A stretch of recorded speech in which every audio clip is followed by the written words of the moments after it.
सुबह के ठीक 6:30 बजे थे। सरकारी अस्पताल की बिल्डिंग अभी पूरी तरह जागी नहीं थी, लेकिन इक्कू कभी नहीं सोता।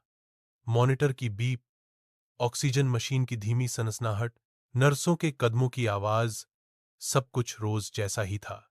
लेकिन उस दिन हवा में कुछ अलग था, एक अजीब सी बेचैनी। तीसरे इक्कू बेड के पास खड़ा एक आदमी बार बार मशीन की तरफ देख रहा था। उसके हाथ में न तो स्टेथोस्कोप था, न फाइल, न ही गले में कोई पहचान पत्र। उसके हाथ में था सिर्फ एक गीला पोछा। नाम था रघु, उम्र करीब 42 साल, सरकारी अस्पताल में सफाई कर्मी। पिछले 21 साल से यही काम। रघु रोज इक्कू की फर्श पोंछता था, बेड के नीचे, मशीनों के पास, दीवारों के कोनों में। उसकी नजरें जमीन पर रहती थीं, लेकिन उसके कान मशीनों पर। आज भी वह चुपचाप पोछा लगा रहा था, लेकिन उसकी भौहें सिकुड़ी हुई थीं। ऑक्सीजन मशीन की आवाज आज कुछ अलग थी। वह तेज नहीं थी, खराब भी नहीं लग रही थी, लेकिन गलत थी। रघु ने पोछा रोक दिया। उसने मशीन के पास कान लगाया। हूं, ये आवाज सही नहीं है, उसने धीरे से बुदबुदाया। उसने आसपास देखा, एक नर्स इंजेक्शन तैयार कर रही थी। रघु ने हिम्मत करके कहा, मैडम, ये मशीन की आवाज कुछ अजीब लग रही है। नर्स ने बिना देखे जवाब दिया, तुम अपना काम करो, मशीन डॉक्टर देखेंगे। रघु चुप हो गया, लेकिन उसका मन नहीं माना। पिछले 21 साल में उसने सैकड़ों मशीनें सुनी थीं, नई, पुरानी, खराब, बदलती। उसने देखा था, जब ऑक्सीजन का दबाव सही नहीं होता तो मशीन चीखती नहीं, फुसफुसाती है। और आज वही फुसफुसाहट थी। रघु ने पोछा एक तरफ रखा और ईसीयू के नर्सिंग स्टेशन की तरफ गया। वहां ड्यूटी पर थीं सीनियर नर्स कविता।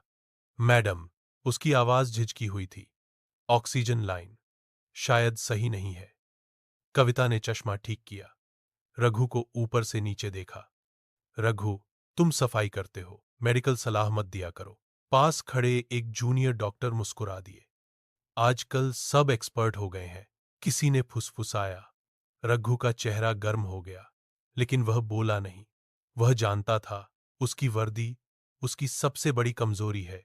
वह वापस अपने काम पर लौट आया, लेकिन उसकी नजरें बार बार मशीन पर जा रही थीं। सुबह 9 बजे इक्कू भर चुका था। 4 मरीज वेंटिलेटर पर थे। एक बच्चा गंभीर हालत में।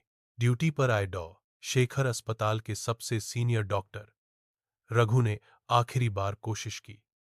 वह धीरे धीरे डॉक्टर के पास गया, आवाज बहुत धीमी रखी। साहब, अगर बुरा न माने, ऑक्सीजन लाइन एक बार देख लीजिए। डॉ. शेखर रुके। पहली बार उन्होंने रघु को देखा। तुम्हें कैसे पता? उनकी आवाज सख्त थी। रघु घबरा गया, लेकिन सच बोला, साहब, 21 साल से सुन रहा हूं इन मशीनों को। आज आवाज ठीक नहीं है। डॉक्टर का चेहरा बदल गया। यह ईक्यू है, यहां अफवाह नहीं फैलाते। उन्होंने नर्स से कहा, इन्हें बाहर भेजो। गार्ड आ गए। चलो बाहर। एक ने रघु के कंधे पर हाथ रखा। रघु को बाहर निकाल दिया गया। ईसीयू का दरवाजा बंद हो गया। बाहर खड़े रघु के हाथ कांप रहे थे। उसने पहली बार ऐसा महसूस किया जैसे किसी ने उसे चुप करा दिया हो। दोपहर 12:10 बजे अचानक इक्कू के अंदर शोर मच गया। एक मॉनिटर जोर से बीप करने लगा, फिर दूसरा। प्रेशर ड्रॉप हो रहा है। नर्स चिल्लाई। डॉक्टर दौड़े। ऑक्सीजन लेवल तेजी से गिर रहा था। बैकअप सिस्टम चालू किया गया, लेकिन देर हो चुकी थी। उसी पल रघु दरवाजे के बाहर खड़ा सब देख रहा था। उसने बिना सोचे समझे गार्ड को धक्का दिया और ईसू के अंदर घुस गया। वॉल्व, बैकअप वॉल्व उल्टा है, वह चिल्लाया। बाहर निकालो इसे, किसी ने कहा, लेकिन डॉ. शेखर रुक गए। उन्होंने रघु की आंखों में देखा। वह आंखें डर से नहीं, यकीन से भरी थीं।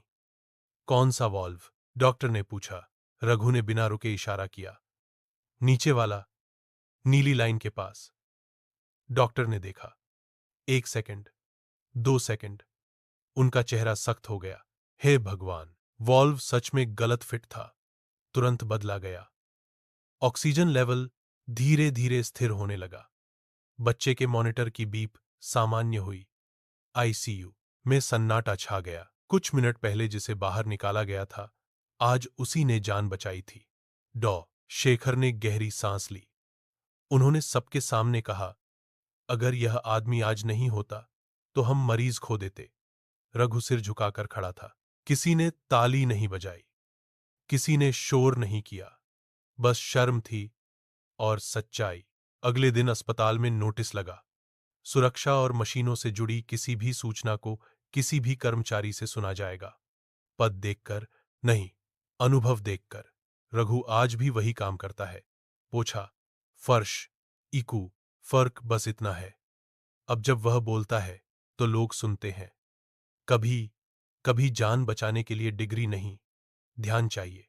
और कभी कभी सबसे जरूरी आवाज उसी इंसान की होती है जिसे हम बोलने लायक नहीं समझते। दोस्तों, अगर यह कहानी आपको सोचने पर मजबूर कर गई हो, अगर रघु की खामोश समझ और उसकी अनसुनी आवाज ने आपके दिल को छुआ हो, तो इस कहानी को लाइक जरूर करें।